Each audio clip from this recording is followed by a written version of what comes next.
ఇచ్చింది. అందులో భాగంగానే అన్ని జిల్లా కేంద్రాల్లో ఆందోళనలు కొనసాగుతున్నాయి.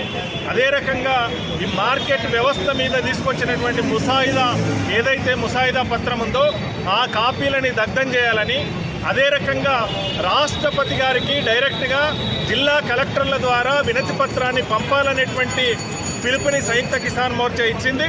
తెలంగాణ రాష్ట్ర వ్యాప్తంగా అన్ని జిల్లా కేంద్రాల్లో కూడా ఈరోజు నిరసనలు వ్యక్తం చేసి ముసాయిదా కాపీలను దగ్ధం చేసి రాష్ట్రపతి గారికి కూడా మెమరాండాన్ని పంపుతున్నాం.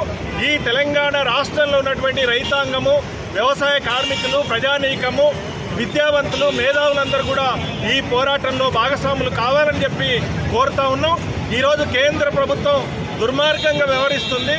వాళ్ళు రాతపూర్వకంగా ఇచ్చినటువంటి ఏ హామీని నెరవేర్చకపోగా ఈరోజు ఒక రైతు నాయకుడు 28 రోజులుగా నిరాహార దీక్ష చేస్తుంటే ఆ నిరాహార దీక్షను విరమింపజేయడానికి